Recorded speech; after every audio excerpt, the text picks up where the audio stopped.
आज की कहानी है अधूरा इलाज। अस्पताल का सन्नाटा घना हो चुका था।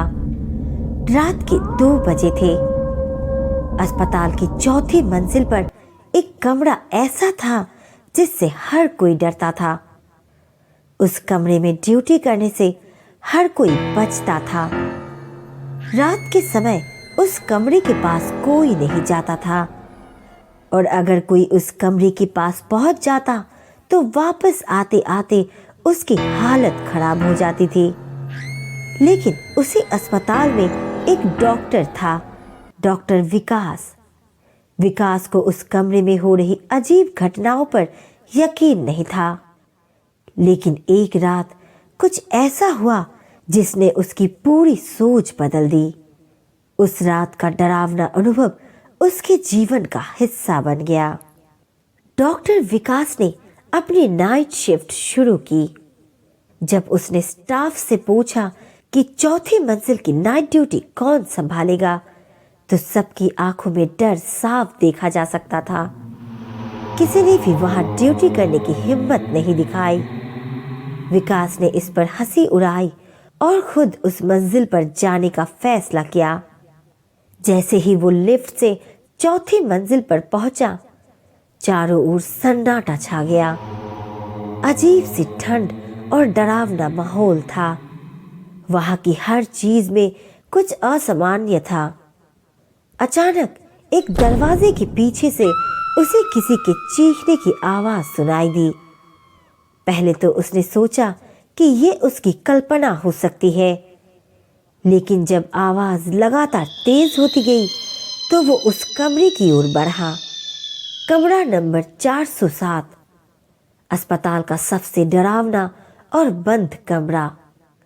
दरवाजा जंग से भरा हुआ था, लेकिन खुला था। विकास ने हिम्मत करके उसे धक्का दिया। अंदर का दृश्य बेहद डरावना था। दीवारों पर अजीब निशान और पुराने खून के धब्बे थे। कमरे में सिर्फ एक खाली बेड था।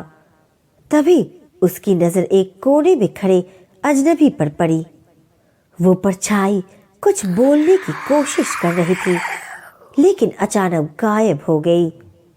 विकास को लगा कि उसने कोई बुरा सपना देखा है, लेकिन जैसे ही वो कमरे से बाहर निकला, दरवाजा खुद ब खुद बंद हो गया और पीछे से तेज ठहाका गूंजा। विकास उस रात की बात से बेचैन रहने लगा। उसने अगली सुबह अस्पताल के पुराने रिकॉर्ड्स खंगालने शुरू किए। चौथी मंजिल के कमरा नंबर 407 का इतिहास जानना चाहता था। काफी खोजबीन के बाद उसे एक फाइल मिली। फाइल का नाम था मरीज 407। उस फाइल के अनुसार 10 साल पहले एक मरीज रुचिका इस अस्पताल में भर्ती हुई थी। उसका इलाज मानसिक बीमारी के लिए हो रहा था, लेकिन डॉक्टरों ने बताया कि उसकी हालत में कोई सुधार नहीं हो रहा था। रुचिका की मौत अस्पताल में ही रहस्यमय परिस्थितियों में हो गई थी। लेकिन सबसे चौंकाने वाली बात यह थी कि उसकी लाश कभी मिली ही नहीं। इससे भी ज्यादा हैरानी की बात यह थी कि रुचिका की मौत के बाद से जो भी उस कमरे में गया, या तो वो हमेशा के लिए गायब हो गया या फिर उसकी मानसिक स्थिति खराब हो गई। डॉक्टर विकास ने खुद उस कमरे की जांच करने का निर्णय लिया। उस रात वो फिर से चौथी मंजिल पर गया, लेकिन इस बार उसके हाथ में रुचिका की फाइल थी। वो जानना चाहता था कि इस रहस्य का कोई तो कारण होगा। जैसे ही वो कमरे में दाखिल हुआ, दरवाजा फिर से अपने आप बंद हो गया। कमरे के कोने में उसे किसी के कदमों की आहट सुनाई दी। उसने फाइल को जोर से पकड़ रखा था। कमरे के बीचों बीच एक लड़की की आकृति प्रकट हुई। वो रुचिका थी। उसकी आंखों में अजीब सी चमक और चेहरे पर उदासी का भाव था। रुचिका धीरे धीरे उसकी ओर बढ़ी और बोली, तुम भी मुझे मारने आए हो डॉक्टर? विकास घबराया नहीं, बल्कि उसने रुचिका से सच्चाई जाननी चाहिए। रुचिका ने उसे बताया कि उसकी मौत एक हादसा नहीं थी, उसे जानबूझकर मार दिया गया था। उसके इलाज के दौरान डॉक्टरों ने एक खतरनाक प्रयोग किया था जो गलत साबित हुआ। उसकी आत्मा अब तक उसी कमरे में फंसी हुई थी। विकास ये सुनकर हैरान रह गया। तभी रुचिका ने अपनी उंगलियों से दीवार पर कुछ लिखा, अधूरा इलाज। विकास ने समझ लिया कि रुचिका की आत्मा को तब तक मुक्ति नहीं मिल सकती जब तक उसकी मौत के पीछे की सच्चाई सामने नहीं आ जाती। डॉक्टर विकास ने उस पुराने डॉक्टर से मिलने का निश्चय किया जिसने रुचिका का इलाज किया था। वो डॉक्टर अब रिटायर हो चुका था, लेकिन जब विकास ने उसे रुचिका का नाम बताया तो उसकी आंखों में डर साफ झलकने लगा। उसने पहले तो कुछ कहने से इनकार किया, लेकिन जब विकास ने उसे पुलिस की धमकी दी तो वो टूट गया। डॉक्टर ने कबूल किया कि उस समय अस्पताल में एक खतरनाक मेडिकल ट्रायल चल रहा था।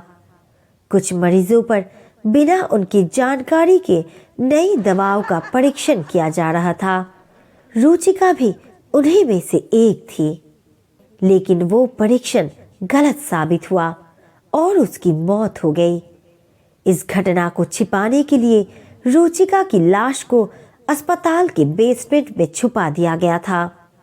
विकास अस्पताल के बेसमेंट में गया। वहां की गंध और अंधेरा उसे डराने लगे, लेकिन उसने खुद को काबू में रखा।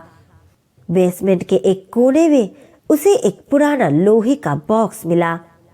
जैसे ही उसने बॉक्स खोला, उसकी सांसें रुक गई। बॉक्स में एक कंकाल था और उसके ऊपर एक पुरानी घड़ी और एक डायरी थी। डायरी में रुचिका के आखिरी दिनों का विवरण था। वो जानती थी कि कुछ गलत हो रहा है, लेकिन वो कुछ नहीं कर पा रही थी। उसकी आत्मा वही उसी बॉक्स में फंसी हुई थी। डॉक्टर विकास ने वो डायरी पुलिस को सौंपी और रुचिका की आत्मा को मुक्ति दिलाई। लेकिन ये कहानी यही खत्म नहीं होती। अस्पताल के स्टाफ के बीच एक नई अफवाह फैलने लगी थी।